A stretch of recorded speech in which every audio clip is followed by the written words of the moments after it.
Welcome back to another episode of the Get Your Ish Off podcast. Yes, sir, we are back in the building, episode 23. And I got somebody who been running from me for 2 years. I'll explain the backstory later. Another person that I gave buckets to when we was coming up. Another person on the hit list. Pause, if applicable. That was wild. That's why I said pause, if applicable.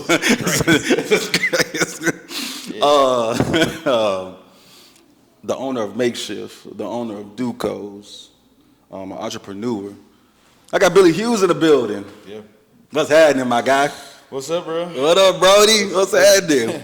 It's like maybe like Conor McGregor Floyd fight was just like it took long enough to get for them to remake it. I'm back. Yeah. So. Yeah. We're good. I'll cut this out. Yeah. Yep. There you go. Yes, sir. Okay, for sure. Yeah, go ahead. But yeah, I appreciate you for making sure that I came back and sat down and had a conversation with you. Yes, I know sir. how important it is to be a part of this in your journey. Sure. From you busting your ass and hooping. Whoa. In basketball, all the way into today, man. So, I see you around all the time, so we always get to shoot the shit, but it's normally off the record. So I appreciate you for having me. So let's start the genesis of things of where I met you. My first time, I had heard of you right in high school when you went to Hunter's Lane. For sure. And they was like, yeah, some nigga named Billy Hughes. I'm like, I was a private school kid, obviously. Yeah, for sure. So we played in two totally different realms, you know what I'm saying? Yeah, I can imagine that, yeah. Yeah, so like, it would be you, Nick, Chris Willingham, Yeah, for all sure. that group. Yeah. And I'll be like, who are these niggas? Like, you know what I'm saying? I'm going to the YMCA, but I'm playing again in my own world over there. I see you at Northwest Y. Okay. That's the first time I met you. Okay. And Denzel Clark. Yeah, for sure. Shout out to my guy, Denzel Clark. Yeah, shout out and to Nick Denzel. Drake was there. Yeah, them the homies. I've been playing basketball. I mean, shit, I learned basketball around those guys, so. No doubt. Yeah, I love Nick and Denzel. I love what they both doing, too, right now. I see Denzel with his daughter. He getting Coaching. it in. Yeah. Shout out to I love Team that. Able. I see it from a distance, but also Nick and his career and what he's doing with just the culture of Nashville hip hop and that. It's a big deal. So I love both of those guys and love what they do. So shout out to them. Shout out to them guys. Yeah, Shout out to them guys. Always. So we played, the first time I played against you for real, we Okay. played 2-on-2. Did we? Yeah, we did. It was me and Denzel versus you and Nick. Now, if you want me to cap and tell you who won, I can. Or do you want me to tell the truth of who won that game? So you saying you and Denzel versus me and Nick? Mm-hmm. That was my first time matching up against you and Nick. I don't remember. But I remember because it was my first time whooping your ass, and I was like, all right. But then I saw, you figured out like maybe I mean, if me and Nick was on the team, I mean, how many games did we play? We played 2-on-2 half court, and we played to like 24-2. Just one game? I know it was multiple games, but what I'm saying, The first game. I was like, nah, how many of these? Nick, no. okay, maybe the first game, maybe we got destroyed, but you know what I'm saying? Okay, as for the sure. games progressed, Okay. me and Denzel started winning games. That's the narrative that I'm gonna tell. It would take, yeah. But that was my first time, like I said, getting introduced to you. And then I remember I came to see you at Hunter's Lane. And Yeah. I was like, oh, okay, this nigga wasn't taking that game serious at all. Because then he got to it. Oh. You know what I'm saying? When you played at Hunter's Lane. Yeah, man. I had a decent career at the Lane, which is, yeah, a lot of people's on the bad. I mean, I wasn't the best basketball player, but I was, I held my own. So I could imagine a lot of people might have some stories. Oh, no. for better or worse. But yeah, man. Why are you so humble? Like that's a good thing. It's a good thing to be humble, but like, bro, like, no offense, like everybody been knowing that you've been hooping since like AAU days. Yeah. You know what I'm saying? Like, what AAU team did you play for when you was younger? I played for several, but I started off with way back. This team isn't a team anymore. But I started off my first year was with the Tennessee Tar Heels, I believe. The Tar Heels. Okay, I I was remember in them. 5th grade. I think we did 2 years. Then we left and we formed Nashville Nuggets. And There we go, the Nuggets. Yeah, Yes, we sir. we had a good run with them. And then I got to high school and I played with some cats I went to high school with. and then I ended up finishing up with Team Nashville my senior year, and then junior year, whatever year, yeah. But in the midst of that, and we had a good run with them too. So I mean, yeah. I guess the humbleness. I mean, I don't know, man. I'm a regular guy. Like, I'm more or less blue collar than I am anything outside of that. And I don't know. I mean, that's really a tough question because if you look, it's several ways you can look at it. But from how I look at it, how my day is I am who I am, same person I've ever been. And I think I get up and go to work just like everybody else. My profession might be a little bit different. The way I spend my time might be a little bit different. But outside of that, man, I just I'm able to appreciate everybody for who they are, and I want them to appreciate me for the same. So I don't necessarily look at it as a thing outside of that, but it just depends. I mean, it depends on how you look at it. But I appreciate people even just thinking of me highly, or in that fashion or that manner. So I try to stay grounded, or just keep my feet to the pavement.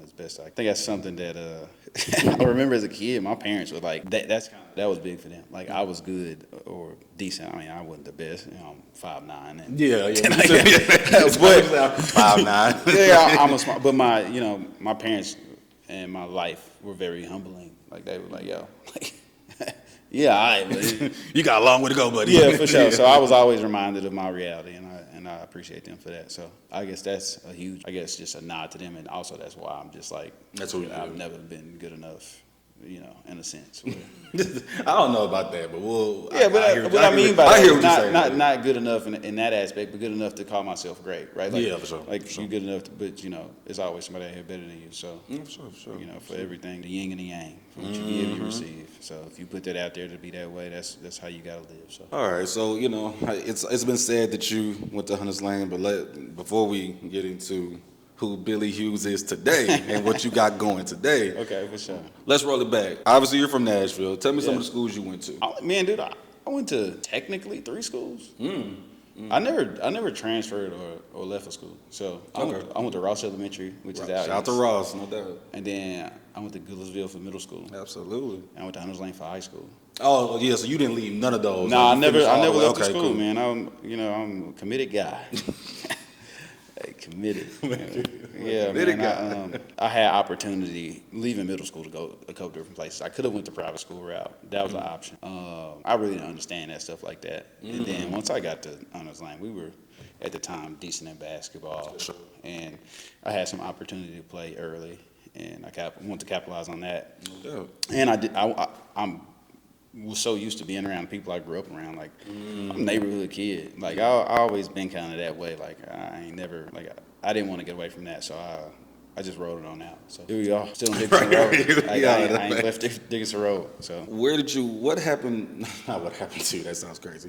What happened after you left Hunters Lane, though? What was your next progression? Oh, I went to JUCO. I was a JUCO product too, man. I went to Chat State. I spent 2 years up there. And I played basketball out there, and I had a decent time.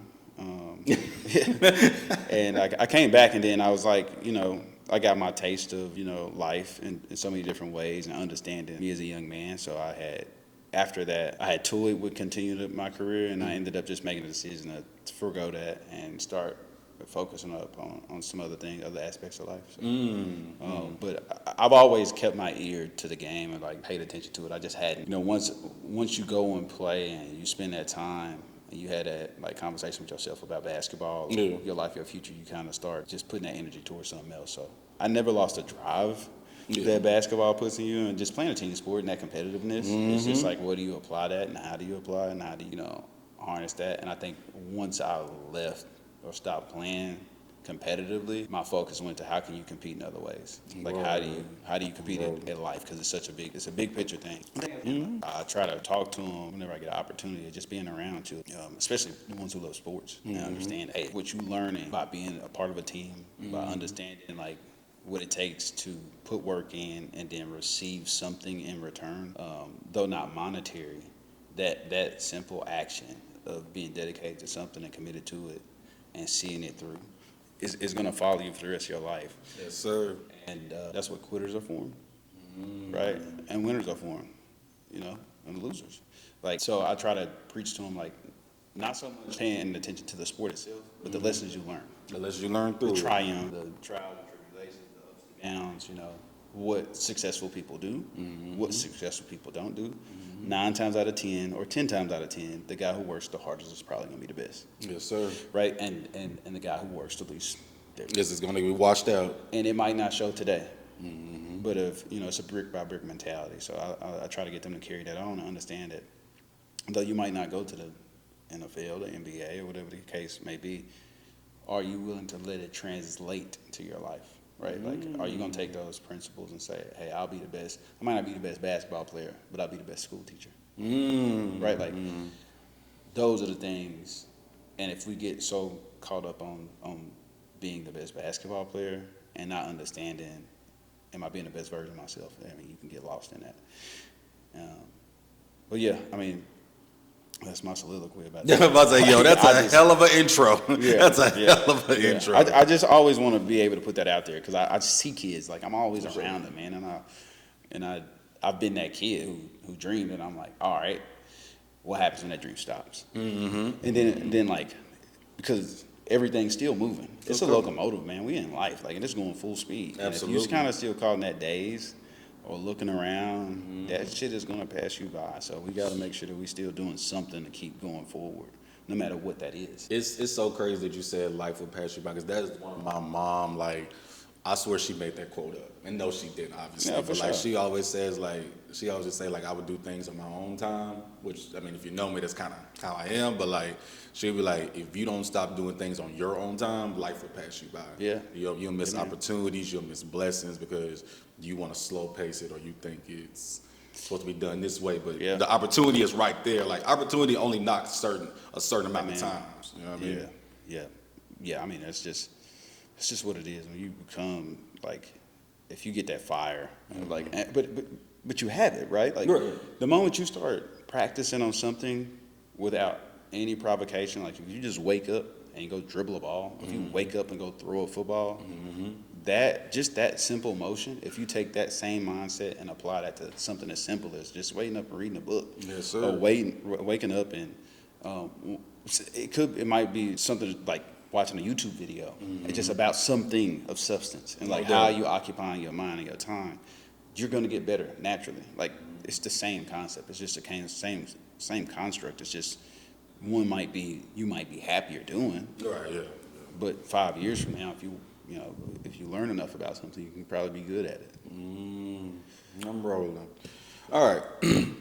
So we're gonna come back to basketball. Okay, We'll come back. We'll come back to those orders because cool. I got some hot takes to get off, and I need people to know this is the biggest hater when it comes to certain people. I need my audience. I need all of the YouTube to know this nigga's a hater. This is a hater. I think you man, I'm pretty sure the people have heard you talk enough, and they are like, okay. I definitely got some hot takes out there. I know for sure. you do. I've definitely got some. He's on fire. So, but we'll get to that. You talked about how having a fire, how basketball had taught you, like, how to, like, apply it to life. Right. And so you applied that. Your next journey that I know of was going and creating a business, being an entrepreneur. Yes, in some facets. In some facets. Yeah. How was you able to make that correlation from being a basketball player, being basketball, not being the only thing that you knew, but that was your fire, and then taking that and pivoted into business? Having your own business at that point. It was several things that, like, obviously it wasn't an overnight thing, but I chipped away at it. Like, every day, I chipped away at something. And my goal, as crazy as it may seem, once I did not keep playing basketball, I was like, every year I have to get better at something. Like, it didn't matter what it was. I kid you not. I mean, if people closest to me would know, I could, me talking about that part of my journey might take over the whole show. But no matter what I've done in life, I've always said, every day you're going to get better. Like, I've never not tried to get better. and like every day that I wake up, dude, even when it comes to restaurant, even when it comes to bar life, like I just take that same approach to it, like where I understand that you have to, if you want to get better, you have to put forth some form of effort. From me waking up every day and watching countless hours of YouTube food videos, I mean, I have 40 cookbooks that I own, right? Like these are things that you just don't see. Like I have, and anybody who's close to me, you know, I got a new cookbook in my car. I'm taking notes out of, and just learning from chefs and learning from just like restaurateurs, and just even just doing R&D and spending time talking to other people who are in the industry and just understanding it that way. The same way I would go to the gym and work out with you, and go to the gym and put up shots with you, or go play on the AU team and travel and play basketball, then come back and go talk to a coach, or go watch the older guys play at the gym, right? Like that same thing applies to each and every way. And I might not be the best at what I do today, but I get better every day. That's tough. For me to be a young man and, coming to the opportunities that I'm blessed to have, like, none of it has been by accident. And it's all just been based off of those things. So you're a believer in the 1%, get 1% better every day, because that's kind of like the model that I try to live by. Now, do I do it every day? No, but that's what I try to live by. I mean, 1% better. If 1% is the thing, yeah. I mean, you just gotta do something. Yeah. And that's how I got better. Like I just, I did a lot of things that I didn't understand why I was doing them at the time. I was like, dude, I do not know why I'm doing this. Yeah. I do it, and I learned, and I took the good from it, right? You take the bad from it, and you say, that's how I got better. By putting yourself in a position to be uncomfortable, I have no problem doing that. Doesn't bother me not one bit.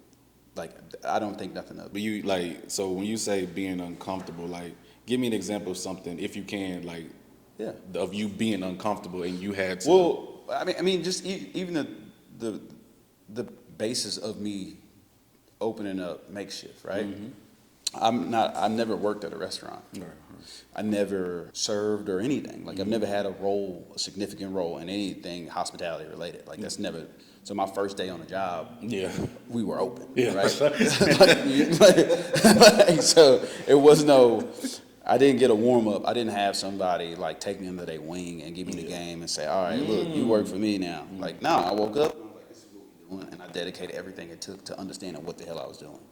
And do I know everything? No. Today? Hell no. Right? But have I taken each and every opportunity to get better and got better? Yeah. There's no denying that. Like, and that's my thing. It's like, all right, you might not know, but are you willing to get better at what that is? And it sucks because, you invest in your time, your money, your sweat, and, that is valuable, right? Like we said, it'll pass you by. But taking that time is what I did, and I said, all right, let's do it. Either you're gonna barbecue or for sure. So, no, you feel me. I'm risking. I just was like, I'm taking this, and the only way I know it's gonna work is if I make it work. Yeah, man. So, and that's what I mean by being uncomfortable, because there's no way I could be comfortable. Just like, oh man, this is what I know. Hell no, I'm scared shitless. I don't know what's we just got to figure it out. And I know rent due tomorrow, right? So on top of everything, of trying to learn what you need to do and being uncomfortable and don't know what's gonna happen next. Rent's due tomorrow. That's nasty. You pick up a new I guess way of life. Like you stepping foot into entrepreneurship. You've never worked in a restaurant, and today is the day.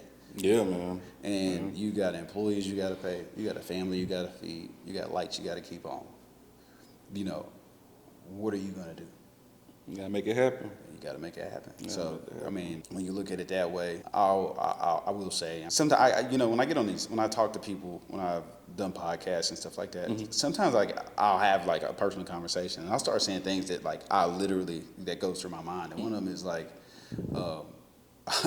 and I always say, it's not a thing of if it's gonna happen. If it's an opportunity, then it ain't gonna ever work. Right? Like either you're doing it or you're not. Yeah. There's no way around it. Yeah, I'm rolling. Right? Like if I'm gonna be successful at opening restaurants or opening up a bar, it's not if I'm gonna be successful. I'm either gonna be successful or I'm not. It's the only way it's gonna work. And so my determination is it's gonna work. You're gonna work. How you're talking is it's like you don't leave no room for shit not to work in a sense, unless it's unforeseen thing happens. I know unforeseen. Did you do what you're supposed to do? Fair. Fair. Did you do what you're supposed to do? That's what it's about. Word. Discipline. If you being disciplined, you're gonna wake up every day. You say you're gonna open up a restaurant, and that's what you're gonna do, and that's the only thing you're gonna do. It might not be today. It might not be tomorrow, but if you're gonna do it, it's gonna happen. The only way it does not happen is when you stop that pursuit.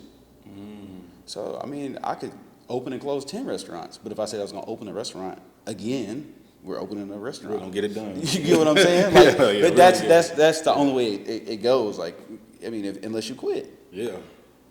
I mean, and there's nothing wrong with that either. It's just making the healthiest decision, the most viable decision. I'm not saying that is the way you should live life. I'm saying whenever you're determined to do something, either you're gonna be determined to do it or you're not. Oh yeah, you're gonna Because if you give the if an opportunity, it will come, right? Like that day will show up where you like, oh shit, and then you got to make that decision. Yeah. The moment you're making a decision, this is because you gave it the opportunity. This is like a complete sidebar, but it's getting philosophical. Hey, keep getting your bars off, gang. But what I'm saying is, if you allow it space to fester, it will happen. If you're completely determined, the only thing you can do is exactly what you said. Billy done came onto the show and started giving out, just start giving out random bars.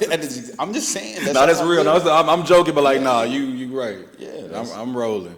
So everything that you just said, let's talk about why did you decide to go hospitality? What was the You know, as a kid growing up, I never looked at what new, like I didn't, my mama tell you, like I never had a dream of being anything. like anything? Nah, man, I just wanted, like, I wasn't, man.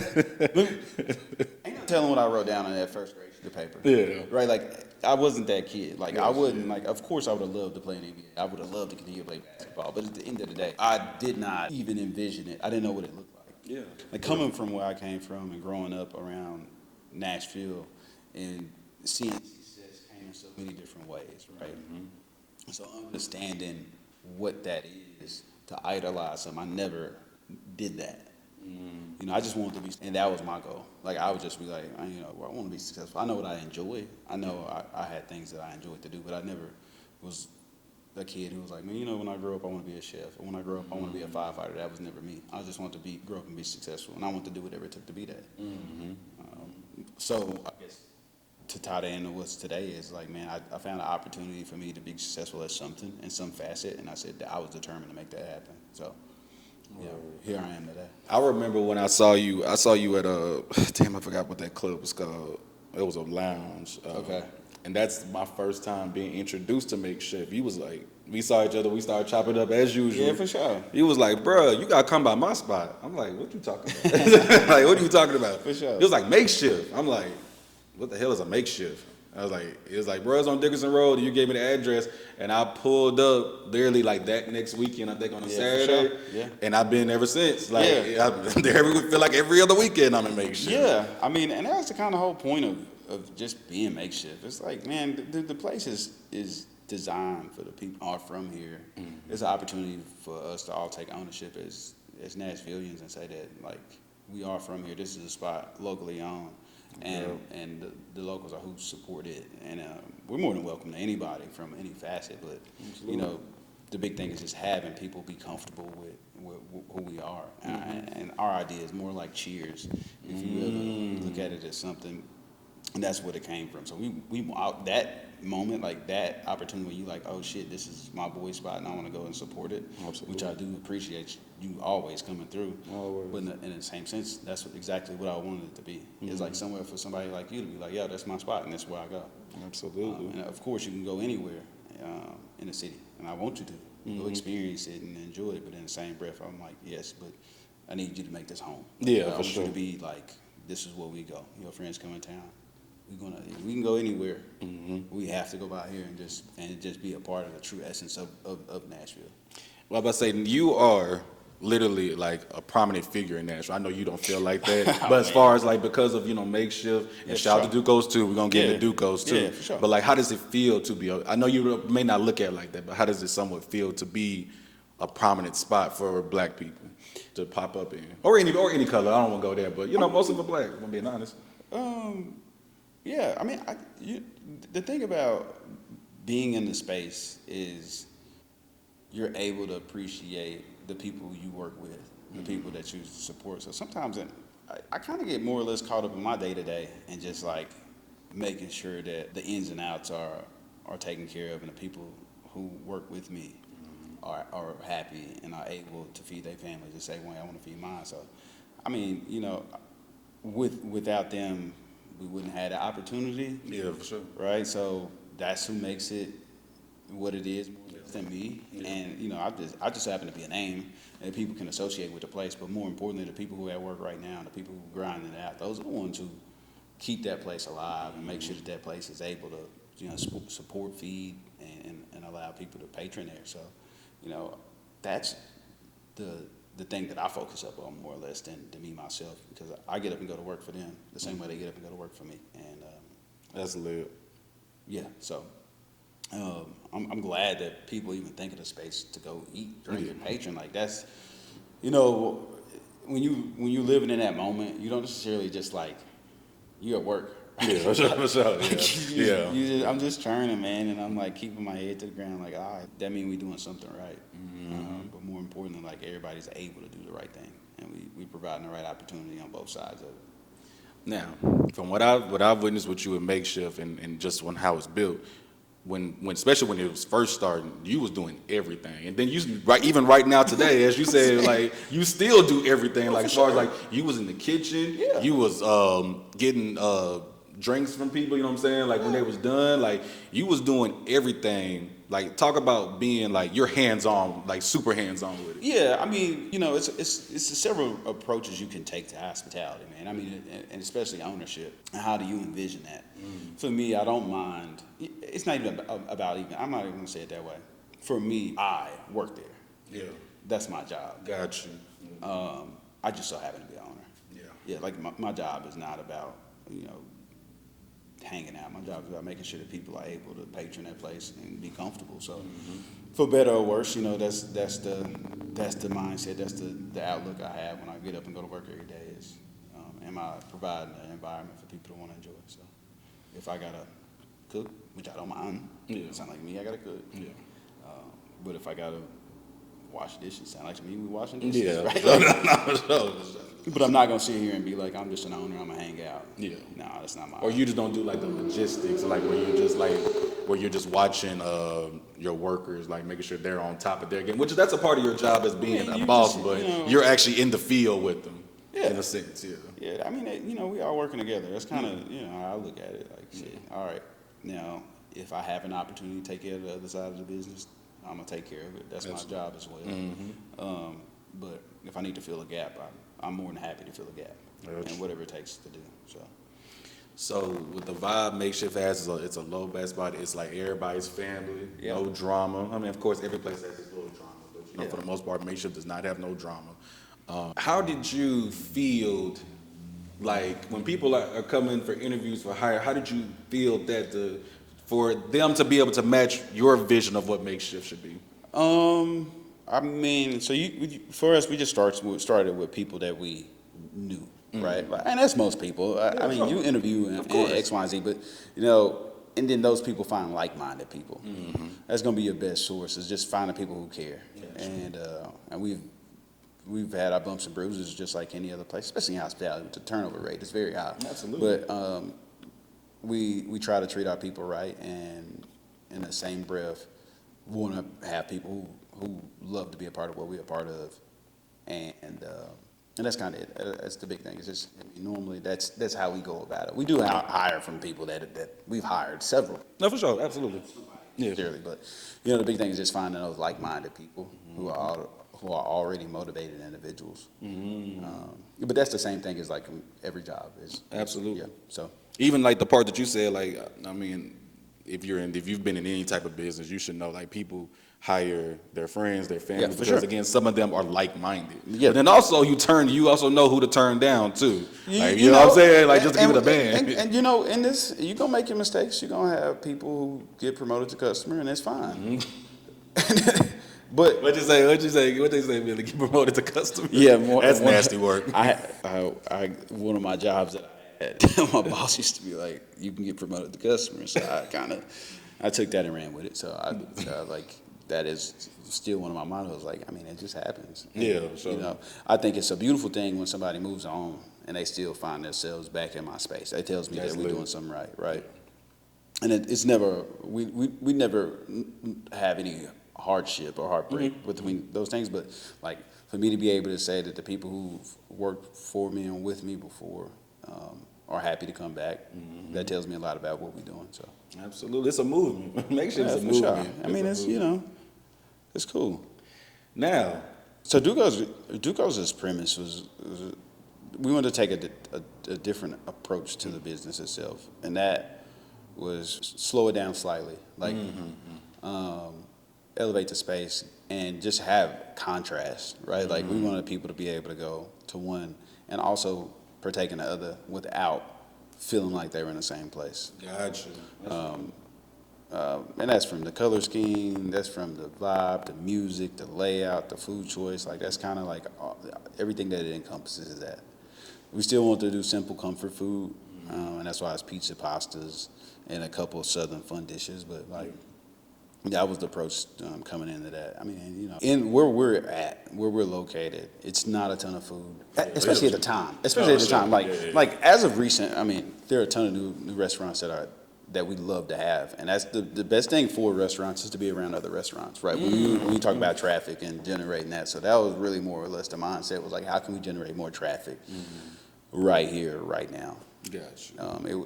That was a true motivation behind it. Of course, we always want to grow and we always want to do more as people, right? But the motivation is like how can we make a smart decision and enhance growth in some aspect, and we found that opportunity. So obviously, even though they're right next to each other, they're still two different businesses. For sure. So just talk about you're now a business of two places. Like talk about the headache that comes with that too. I mean, yeah, I think Because you trapping out of both of them. You know what I'm saying? You work with both of them now. So, you know what I'm saying? it's for me it's hard to explain because when you're in the midst of it, when you go to work, I mean, you're gonna have your ups and downs when you go to work every day, right? Absolutely. The same for me. I think that it's just more of that. But when you have great people around you and they are able to pick up and we have the right staff, man, it's not as hard as it may seem. It's more about just focusing on the day to day. Yeah, man. Yeah, so it's not, of course it's work, right? But I think that my team has been great in supporting the stresses of being in that space where it's a lot going on. And we're hosting a lot of people right on property versus when we first started, and my staff they take it and everybody's enjoying it. So one of the best things y'all do at Duco's, man, when y'all do the pizza parties. Okay, and for then sure. y'all open the door, and you know what I'm saying? It's going between makeshift and Duco's. Yeah. Everybody go back and forth. Like not why did y'all create that, but like how did y'all come up and say, yo, we're gonna combine the two for this certain night, and we're gonna serve free pizza, and everybody come get the vibes. For sure. So even when we initially when I was thinking through creating Duco's, my thought process was like we're gonna have that contrast, and we're gonna at some point merge it, and people will also enjoy that because you get so used to going to one and going to the other, and then at some point I thought it was going to be a great opportunity to capitalize on both and just bringing them together and allowing people to just enjoy themselves in both ways. And whenever we do pizza parties, it's always 4 different DJs. We always having a lighting change in the entire space. Like we try to at least give you something to come for. So that was kind of like the thing about it. Whenever I was building Duco's out, man, I had already installed lights and everything out because I had already knew we was going to do something like that. So that was the whole purpose of the door. The whole purpose of all that came from that. Gotcha. Understanding that was going to be an opportunity for pizza party. So pizza party is as old as Duco's is. Gotcha. It's just the opportunity once we started doing it. So that's when that came about. All right, so tell me something through all this being an entrepreneur. What's something that's been a headache and something that's been like underrated that people who want to be like you, because you're inspiring people every single day and you don't even know it, that somebody else right now is thinking they want to go be in hospitality. So what's some things, some underrated things, some things that are some headaches? I got so many. When you get in entrepreneurship and restaurant touring going into the restaurant hospitality space on top of entrepreneurship is layered, right? Like, no matter what, when you become an entrepreneur and a full-time entrepreneur, you are working for yourself. Yeah. So it's all commission-based, right? So you get you eat what you kill, and that's automatically has to put a chip on your shoulder, saying like, man, today I gotta figure it out. Yeah, man. So then you get into the restaurant space and how complex it is when it comes to food, drink, beverage, ambiance. Like those things matter so much as well. And so, understanding and being aware of your surroundings is a huge deal to that, understanding time. What space are you in? Where's the space at? And where are you trying to take it? And early on getting into this, I didn't really understand like the differences between restaurants and bars and lounges and X, Y, and Z. And then, the further I get into it, now I understand concepts. And then you got levels of concepts, right? So then you got, are you doing chain related things? Are you doing local things? Are you doing things that you want? How do you envision the business? How do you envision what you're about to embark on? What do you see yourself? So a 5-year plan is great, but the more important plan is like understanding who you are. Yeah, right. It's like, are you self-aware? Do you truly know what the people desire from you, or what you're going to give them and create for them to desire? That's a huge thing. So it's understanding your place and understanding who you are when you're in that moment is huge, especially when it comes to these type of investments where you're spending time and money. And that awareness has to be there so you can understand how to grow. Because if you don't have a strong foundation, right, like if you don't have a vision or understanding that's clear and concise, it's going to be really hard to grow. Yeah, I'm rolling. I mean, nigga, I'm about to go nigga mother for a second. You literally have came on this pod and gave like a whole master class on being an entrepreneur in like 35 minutes. Like, yeah, for sure. Like you need to write a book. Like the next couple of years, go ahead and write your book, dog. Sell that shit. But my next question to you. All right, I got one messy question, but just one. Okay. All right, so obviously, make sure been popping. Everybody slides down the weekends. It's been a couple, very seldom that I've been there, but been a couple fights. Yeah. And as an owner, I know that obviously y'all want zero fighting, but you know how this shit go. People get drunk, words are said. Hey, it's a. Not do you have a favorite fight, but have you seen a fight at Makeshift where you just like, whoa, that's some crazy shit? Or do you get mad like when you see people? If like, do you be like, come on, bro? Especially if like that's your man's or that's your homegirl. Do you be like, damn, bro? Like, why? Yeah, I mean, dude, those things. It's more or less fights are fights, right? Like people are gonna have conflict. That's just nature to be, especially when you get alcohol involved. People are going to naturally have disagreements, and it's really hard to tell somebody not to fight or figure out how you prevent them because you don't know what outside factors are playing into that. So, I mean, I don't have a favorite fight. All fights are insurance liabilities. Man, who you tell? Right? Like I pay for fights, so I hate every one of them. Right? Like a lot of people don't understand the things that comes with that. If the police are called, those things affect you, especially as black business owners. It's one of those things where anything negative that is brought onto your business, you are liable for. The same way if you go outside and you ram your car into a pole and a headlight broken, your insurance premium goes up. Everything for every action, there's a reaction. So yeah, if somebody has a fight, and I have a security company out there and they have to do a claim about some form of damage, I have to foot that bill, right? Like that is not fun for me. I do understand. I'm not ignorant to that, but it's annoying. I mean, it's madly annoying. Our environment, like we have had things arise, but for the most part, dude, I mean, it's been pretty copacetic as far as what we deal with in the environment we have. So, of course, we don't want any form of violence. Right, absolutely. I mean, but for what has happened, try to put out as many fires as we can, as quick as we can, and avoid conflict, and try to get out ahead of it early. But I understand sometimes it's hard, but sometimes just people gonna just be people. Yep. Do you? Not how many people got kicked out?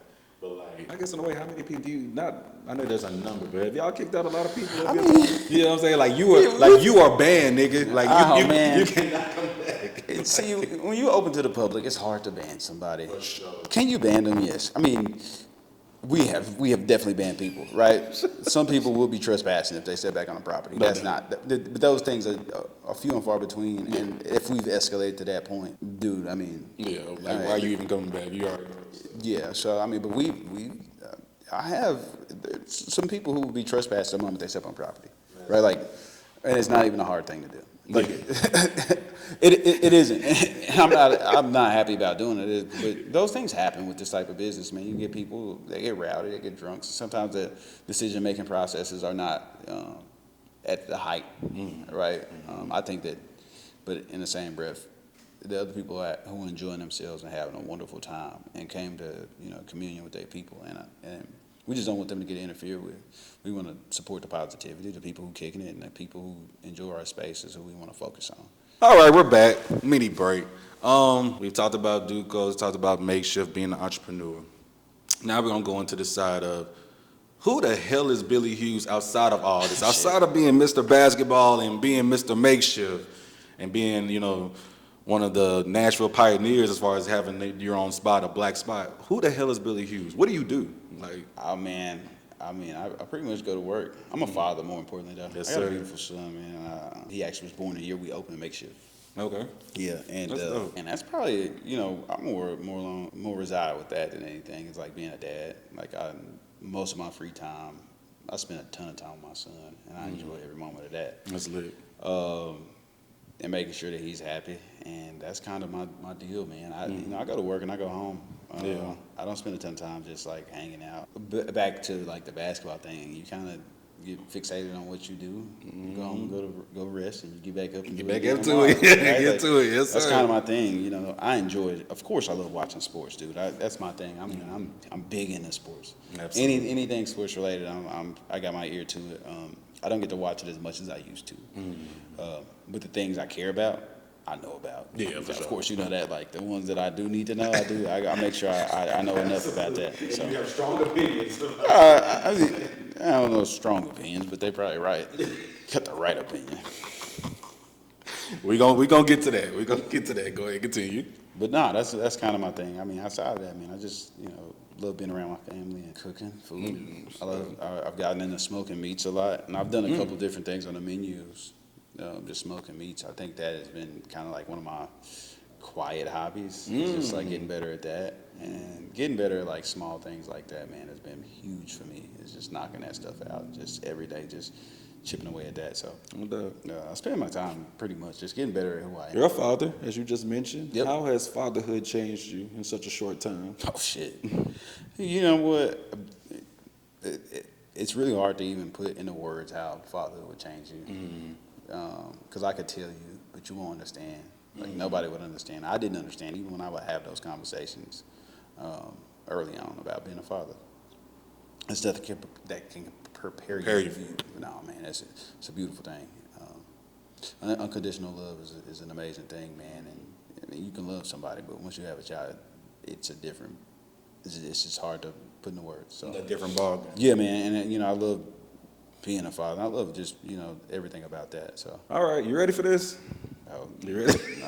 All right, we're gonna start here. Like I said, me and you, every time we see each other, I mean, we've been in makeshift, not arguing, but having debates till 2:00 in the morning. Y'all close at 1. Yeah, for sure. We've definitely been in there having conversations. Me and you have a disagreement on Shay. Like Okay. this is one of our main ones we always have a disagreement on. I have said that since he won a championship in 2025, on top of 2 MVPs, on top of scoring titles, the efficiency, his game overall, that he is the best OKC Thunder in history. I don't want to say it's close, that's disrespectful, but I don't think it's a debate anymore. Right. Your pushback has been, The people from Oklahoma City probably wouldn't say that. and see, I don't think so. I really don't think so. I think like they're living it in real time. They'll be like, nah, bro, it's his. This is not. Now here's why I agree with you. If I'm honest, when I think OKC, I do think Kevin Durant. Yeah. I'll be 1,000%. I'll be honest with you. I do. Yeah, and if you don't think Kevin Durant, you think Russell Westbrook. For sure. I'll give you that when the name comes up. But that doesn't mean they're not the best player in history. You catch what I'm saying? That is two different things. I think if Shea does not pick up another ball in Oklahoma City, the fans would be more excited to see Russell Westbrook and Kevin Durant, and that's just like I think Only reason I give that pushback, bro, is because no offense to them, the fans. Go ahead. I'm listening. The fans don't pick the MVP. That's fair. Absolutely. Right. That's the coach's name. Yeah. Or media, whatever. And to me, the greatest player for organization encompasses more than just a statistical sheet of paper. Like you cannot equate that and then disregard everything else and what he means to the culture. And I don't think that, and from my experience, from how I look at basketball, that Shea is the pinnacle of Oklahoma City basketball.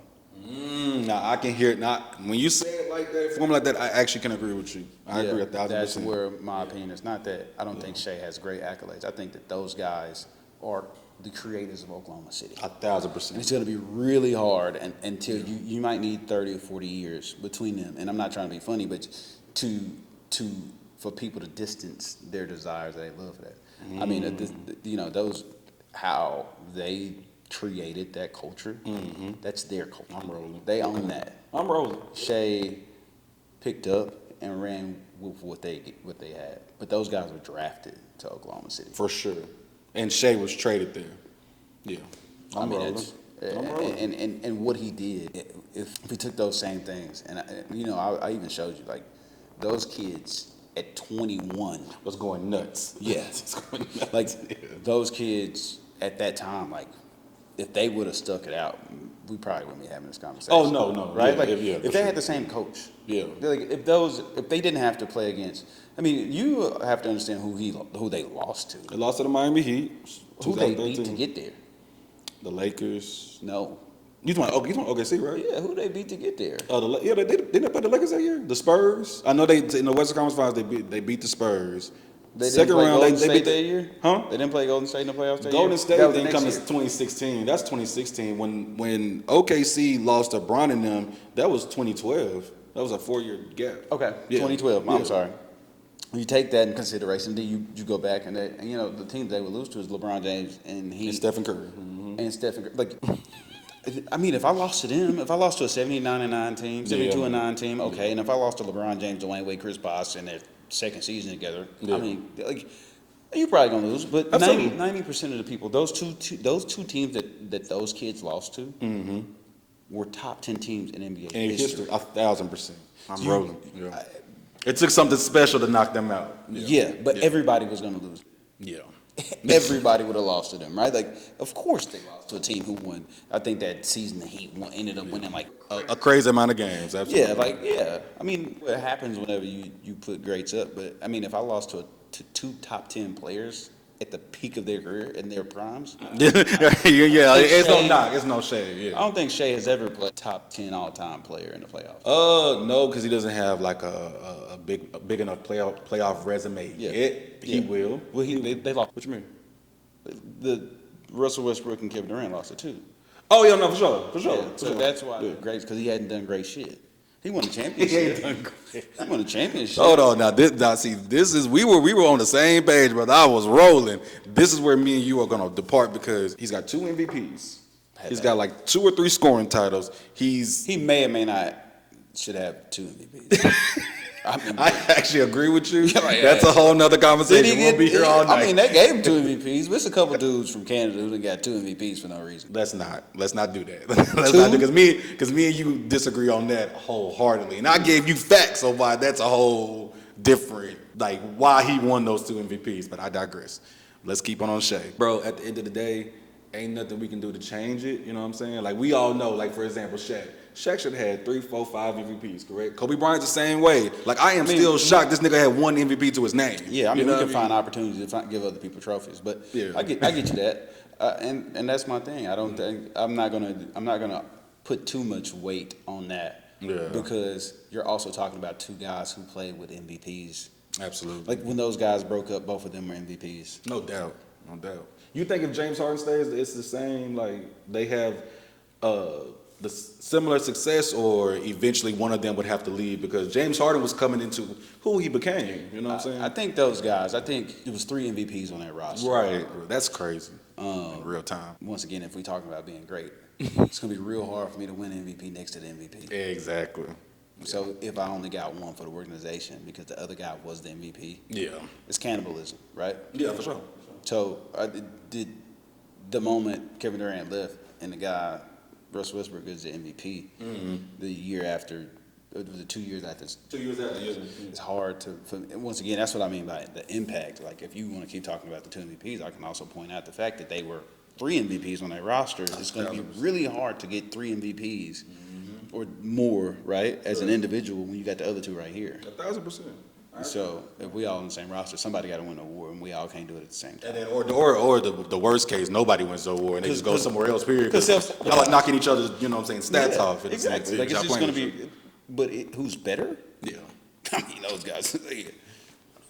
Who's better? What Oklahoma City will tell you. Huh? The people in Oklahoma City will tell you who's better. I don't agree with that. I truly think they would say Shea is our fan favorite, and who is our best player in franchise history are just 2 different things. No. They're the same person. That nigga said no. No. All right. Me and you are never gonna agree on that. We'll just have to leave that alone. Does Allen Iverson have a statue outside of Philly? Yeah.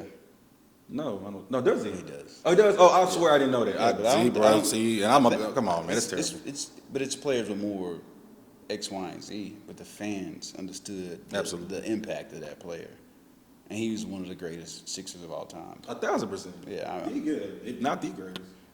Now, if you want to look at it. Yeah, and that's kind of what I'm getting to. Is like, cultural impact is huge, and those guys created everything together in unison, and also in separateness, they both did that. So it's no way I could push Shea over that because they got 2 MVPs and championship. Even though those are great things for the organization, they have a great reason why they didn't. But and maybe if Shea's more consistent, I think we need a bigger sample size for it. I can hear that. You want more sample size. Ain't nothing wrong with that. Yeah. No, I can roll with that. Yeah. Now, so 'cause I won't keep you too long. This is the one, I think this is the thing that you said to me that's been the most egregious thing I've ever heard you say. And I'm not going to lie, I'm not going to even cap on camera and act like you say egregious things. You just have certain convictions. Okay. And then, but once you're convicted of these things, there's no change in your mind. You know what I'm saying? You told me one day when we was in Makeshift, you was like, yeah, I don't think Steph Curry's that great. And I swear I wanted to never come to Makeshift again. Oh, yeah. Just because you said that. I literally said, excuse me, nigga. Like what do you mean Steph Curry's not that great? But here's what I'll say, and just because we're on camera, and I'll explain it, my true thought process. Please. This is going to be a take that kind of shoots me in the foot because I'm a huge fan of this other guy. But it's the same thing as the Kobe Bryant effect. But it's just working in the opposite direction. Sometimes, to me, we view Steph as better than what he truly was because of his success, but we do not take into account the other things around him. And other people get slighted for that. There's no other top 10 player that lost the Finals MVP to a non-top 10 player. Hey, this is a fact. Dog. 0. I know you're not using that. I'm not. Andre Iguodala winning a fluke. No. The only reason Iguodala won that damn MVP is because they cannot give it to LeBron. That's not a fact. That is a fact. Steph played decent in that Not finals. a fact. That is a fact. Listen to yourself. You can't give somebody on a losing team an MVP Yeah, listen to me. in today's day and age. If I have a top 10 player all time on the roster, 1,000%. how is he not the MVP? Regardless of whatever's happened, no matter what LeBron James did, how did he not perform well enough for him to be the undeniable MVP? I mean, bro, that happens sometimes. I mean, No, it Magic Johnson had bad finals. LeBron, 2011. I mean, oh my God, we thought Did he the world win? was coming to an end. Did he win? He lost. Thank you. And this is what I'm trying to get you to see. You're saying that he Because won you and want he the should have been MVP regardless. Because you need to be on. For you to be that guy. Kobe Bryant and Shaq. Right. If I lose Finals MVP to Shaquille O'Neal, It's all perfectly love. fine. Yeah, that's all love. Yeah. If I'm Dwayne Wade and I lose MVP to LeBron James, Right. perfectly fine. Right. If I'm Steph Curry and I lose MVP to Kevin Durant, That's perfectly fine. There is no way. We can make. There is somebody who cut their TV on and said, Andre Iguodala. That is like you should be more upset with that person and say, now how the hell did you come up with that? But the media. that's not the media. Bro. That's not the media. Because if you're going to say that's the media, you cannot take anything that the media gave you, which is MVP. Fair. You have to pick a side. You got to pick a side. I'm real. Yeah. Because he's also the only unanimous MVP, and we all know he should have been unanimous. Oh yeah, that was nasty. Yeah, but he was smoking niggas that year, just to keep it a band. That's fair. No, he was smoking niggas. And it was because they won 73-9. So yeah, like all right, it's whatever. Yeah. But even with everything you just said that I can somewhat agree with, you just act like I think I just kind of figured it out. You don't think Steph is the engine of shit, and I think that's where me and you think that like Steph's. Not that he gets lucky. That's not what you're saying. But you think like all these other things, all these other factors determine who he is. And what my reverse to you is, he's the engine of this shit. I think if we're using a pie chart, he carries the majority. Absolutely. But I think in that pie chart, his slice is not that big versus the other guys, right? Like, is he the engine? For sure. 1,000%. But it's his percentage of contribution will be remotely around like 33%, right? Versus somebody else's 52%. I don't agree with that. See, okay, I see where we disagree. I don't agree with that at all. Well, to you don't, but Andre Iguodala told you. That's the worst thing that ever happened. But I'm just saying. That's Andre Iguodala winning that damn Finals MVP. You're right. Well, Kevin Durant told you twice, right? Like you can't. But like you said, Kevin Durant. Hold on, but like you said, Billy, like you said, it's okay to lose to Kevin Durant. It's okay. It's great. It's okay. I will tell you this though. There's no way that Kevin Durant is not in the top 10, but Steph Curry is. You want to know why he's in the top 10 and Kevin Durant isn't as of yet? Because everything is fluid, as we know. Everything can change. Kevin Durant didn't win a ring. OKC, again, we know who he lost to. Cool. Kevin Durant. I'm just. I said cool. I'm with you. Oh, okay. I just said cool. Kevin Durant, you know what I'm saying, lost to OKC. Went to another nigga team that just beat you literally the previous year. Yeah. You joined a 73-9 team. You got your 2 rings. Ever since then, yes, he tore his Achilles, so we do have to put that little caveat in there. Brooklyn was a failure. Phoenix is a failure, and Houston is to be determined. Yeah, and that's what keeps you out of the top 10. Yes, I was not using that as a slight against. I wasn't using that to slight Kevin Durant's ability. What I'm saying is, you were still a top 10. That's the equivalent of like, and he was in his prime. Steph Curry was in his prime. Absolutely. Yeah, it was prime Steph Curry. 1,000%. Right, and it wasn't close. Yeah.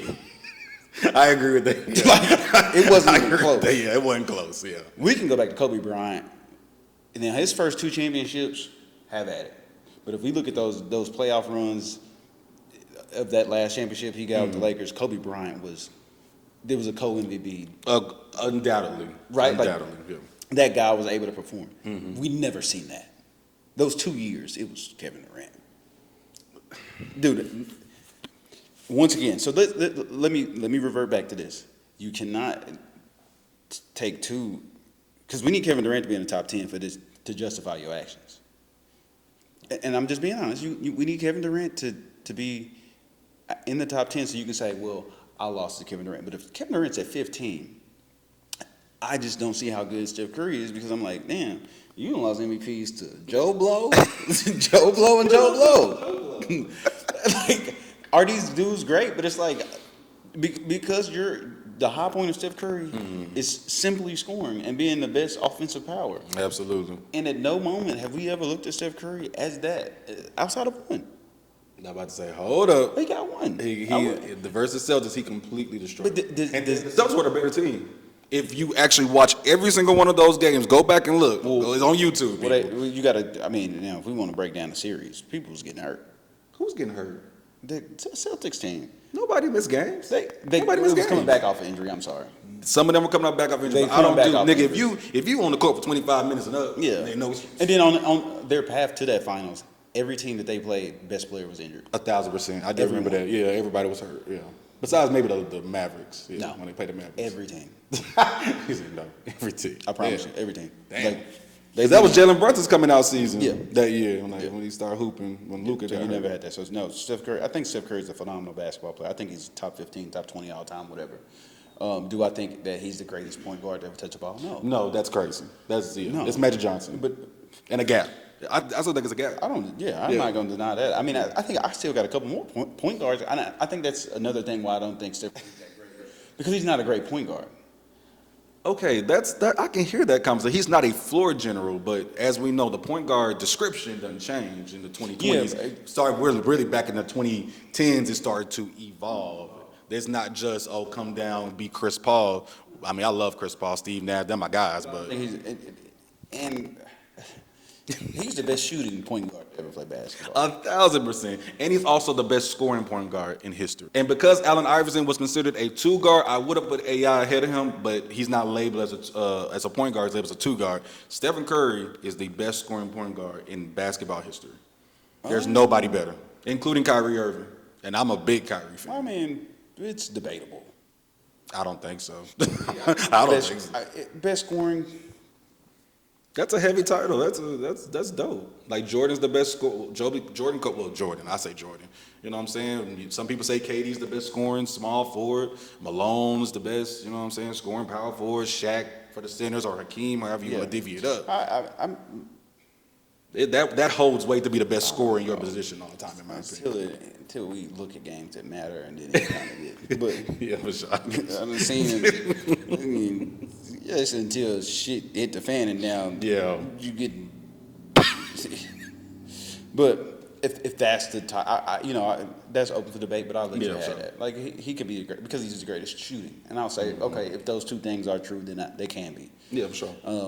I won't deny him of that. But then when you get into the best point guard, it's like his point guard stats aren't that good. Yeah. No, I agree. Like he's not a floor general at all. He's a scorer. Not even remotely close. No, I mean he's a shooting guard. See, but would you put him in your shooting guard category or your point guard? Yeah, and then if I put him in shooting guard, he ain't. Man, that motherfucker, it's tough over there. Just being honest. No, it is. It gets a little ugly. Yeah, he goes from being a top 2 point guard to maybe a top 5 shooting guard. It gets real ugly. I don't think he's top 5. Oh, okay, Billy. Maybe top 5. Maybe all top right, 5. we ain't gonna do this. We'll do this. Maybe top 5 shooting guard. I mean, because you think about defense, and that don't even matter. So the only shooting, if we was to put Stephen Curry in the shooting guard category, the only niggas that I would say are definitively above him are Mike, Kobe, and Wade. And honestly, I'm a Wade fan. Steph's better than him. So it goes Mike, Kobe, and Steph. Give me Wade. I'll take Wade too personally, but give me Wade. I would. I ain't gonna lie. I would take Wade personally. But give me Wade. Wade is 1. So is Steph. No, I'm saying Steph has more rings. I'm saying Wade. Dwayne Wade is 1. Like he's so it's like, and he's 1 in a different way. Yeah. He was like that. His 2006 was a sick time. We still kind of Steph's last championship. We think he was the best player, but we not like just like kind of like Brunson. Brunson this year's Brunson was like some. Not saying shit we've never seen, but it was some. You thought I was gonna say something crazy. Yeah, I was like, hold on, but I attest that. Like I'm like yeah. So Steph is to. I think that he is a anomaly, and I think that he's one of the greatest players to ever play the game. I just don't think that he's. When I'm looking at my point guards, I found so many point guards, not a ton, but I got a couple point guards that I would go ahead and just be like, Yeah, like Russ. Yeah, but that's we literally would be here for another 30 minutes debating the whole Russ versus Steph thing. And you said you got to go, so I'm trying to make sure I'm respectful to your time. But I will say this, but I mean, if you're gonna be a stat guy, you don't want to put him on a sheet of paper. I'm just saying, like, got one dude who, he fills every category. Bro. I mean, he just has. There's as you know this. I'm not preaching to the choir when I say this.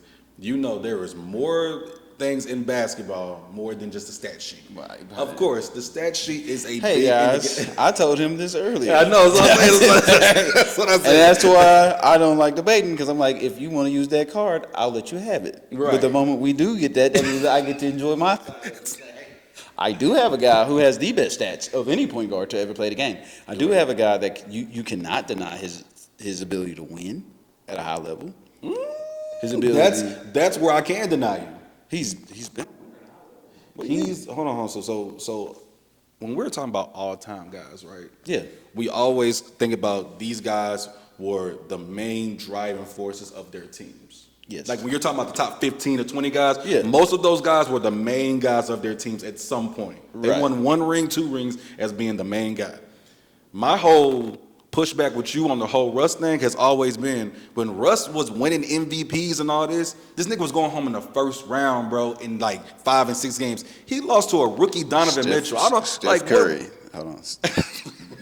When Klay Thompson was hurt, I don't know what you talking about. That nigga was at the crib quick. What you mean? What you mean? When Klay got hurt, Okay, and yeah. KD got hurt. No. The Warriors. Yeah, the was Warriors. hurt. What are you talking? They were bad. They were bad for 2 years. Hold 1,000%. up. 1,000%. 1,000%. That man play in, man. I know 1,000%. But what I'm Hey, telling Steph you is, played was a play in. Steph does have something Russ doesn't have. Steph played in the first play in. Steph played in the first play in. I gotta get you up out of here because of time. I gotta go. Yeah. This is gonna be my last thing to you. It's quick little thing. Excuse me, ma'am. Can you hand me my phone real quick, please? We're gonna do shot clock. All right. Billy Bob, do this, rock with me, and this is the last segment. So I've got a new segment that I do on my show to close every show. It's called Shot Clock. You got a minute to pop your shit. Oh, no. To say whatever it is you need to say for a whole minute. Oh, man. Yeah, you got a minute, dog. You got a minute. You gotta prompt me. Give me something. I'd rather you just give me a topic or something where my brain. I'm 100 miles an hour right now. Topic. Give me something that I'd rather like. Just give me a round out, like a thing to talk about. Then I can. What for this minute? Yeah, I For can. this- I can take a minute. You just gotta give me. Something. Okay, I can actually do that. I can do that. I want you to tell the people why I'm the best podcaster in Nashville. Okay. And why I'm the best podcaster in Nashville, and why I am an underrated hooper. You got a minute. Go. Well, I think that your work ethic and your tenacity when it comes to being a podcaster will take you, where it needs to go. I think you have the ability to communicate and have the right conversations, and you get the right people in place. So I think that is going to be a huge thing for you and your journey. And I think that probably something that did carry over from basketball. For sure. Something that you had that opportunity and you see and you're able to capitalize on those moments. So I think just surely you being willing to take the risk and willing to just go through the journey of what you're trying to do. I think that's going to be one of the bigger things for you to continue this and like the impact that it's going to have on the community and having the opportunity for people like me and others to continue to come in front of you and have these type of conversations. So No doubt. I doubt. when it comes to basketball, no, man, that's my minute. I think I'm good with that. You actually got 6 seconds. Oh shit! You got 6 seconds. I'm not getting into the basketball talk. I haven't played in a long time, and so Nah, I do you want to get that. I appreciate that, dog. That's all good. My last thing to say to you, bro, like I said, I know, not that you play the humble card, but the humble beginnings. And, Yeah, for sure. And, you always know something that you always say, it's more work to be done. Yeah, for sure. You know what I'm saying? It's Yeah. always something to be done, something that needs to be improved, a new idea that's coming. But just know, bro, like the culture appreciates you. Yeah. I mean, we've been friends forever, and like we Yeah, no. really appreciate you, not just because you open up Ducos and make sure just because you're Billy. Yeah, You know for what sure. I'm saying? You're Yeah. one of the dopest people I know, man. You always thinking of something new. Yeah. Your convictions are your convictions. Yes, That's how they you are. saying. You go, man. You're very important in Nashville culture, and I know that people, kids and adults, look up to you, and, Yep. and they want to be who Billy Hughes is. Yeah, well, I appreciate that, and I'm honored. It's few and far between, especially in life. You don't really know how these things go, but just having an opportunity for people to even remotely think of me in that way is a beautiful thing, and I appreciate it, and I don't take it for granted at any moment, right? So it's a beautiful thing, and I pride myself on making sure that I'm doing the things that needs to be done to make sure we're able to continue this thing and keeping people happy and keeping people able to enjoy themselves. So, more importantly, I appreciate you for having me and Absolutely. shooting the shit with me as much as you do.